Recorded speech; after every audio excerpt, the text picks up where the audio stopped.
California's Governor Gavin Newsom has just announced that the state will ban gasoline vehicles by 2035. And if you guys are thinking, whoa, that might be a little too aggressive, that there might be a political cost to that, consider the fact that more than half of Americans want Trump and Biden to address climate change. And it's according to a new joint survey by Vice and The Guardian. Not only do they want these two candidates to address climate change, they want whoever wins the election to focus the economic recovery on creating green jobs. So 65% of voters said they want to see Congress and the next president draft a serious, comprehensive bill addressing how the US plans to fight climate change as soon as next year. 3/4 of Americans want to see Trump and Democratic nominee Joe Biden talk about climate change during the upcoming presidential debates. Hopefully they do. It's a very big issue that should be covered in these debates. And more than 3/4 want the economy to be rebuilt after COVID-19 with climate change in mind. John, let me give you those specific numbers and I want to hear your thoughts. So according to the poll, 78% of voters, regardless of party, support retraining former fossil fuel workers and thrusting them into renewable energy jobs as a way to reinvigorate the economy. The poll also found that 68% of voters support a carbon tax. Yeah. So yeah, well, what are your thoughts? Or does this make you a little optimistic? I mean, maybe. I do think that some of these are areas where Joe Biden can successfully be pushed. Perhaps not on some of the biggest ticket items like banning fracking and things like that. But I think, even getting back the Obama era environmental regulations would be something. I think that Joe Biden could successfully be pushed for much further than that. And more importantly than my evaluation, I don't know anything.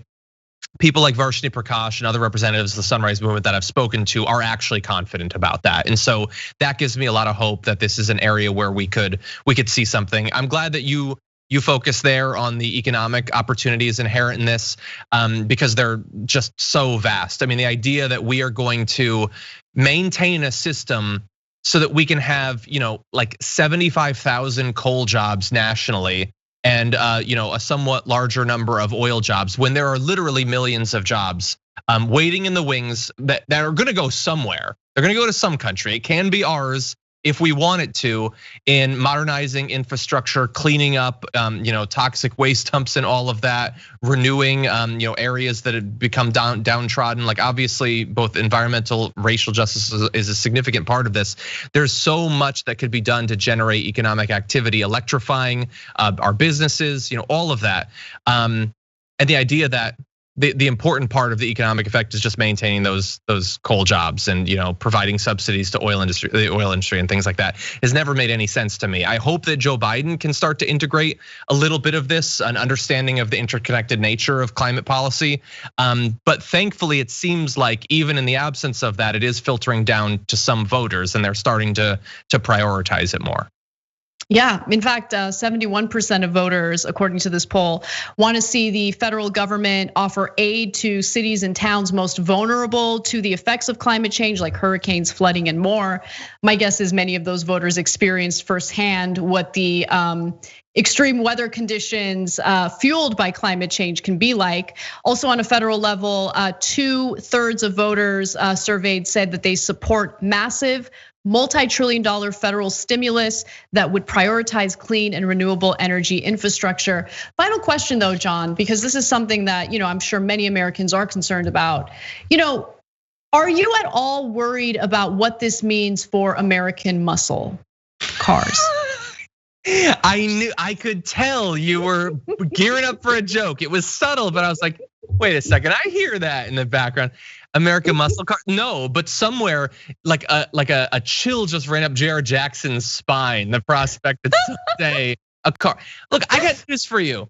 Yeah, a really loud engine sounds cool. I don't disagree. I owned a Harley. I like the sound of an engine. But if you want muscle, literally the last thing you want is not literally, but the last thing you want is an internal combustion engine. Elon Musk is the absolute devil, but the upcoming 2021 Tesla is gonna make 0 to 60 in 2 seconds. My cheap Chevy electric car, it was just a tiny little Chevy, was like 6.5 seconds, 0 to 60, which it takes a real monster internal combustion engine to do, significantly better than that. If you want power, as well as all else that electric cars will bring you, that's what you want, man. You want electric. It's way better. Instant torque. It's the future. Too fast, too furious. I love it, John.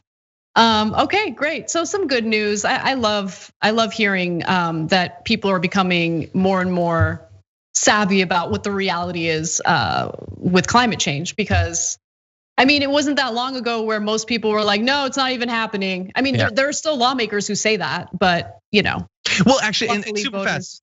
If I could add one more thing, so I was listening to the most recent episode of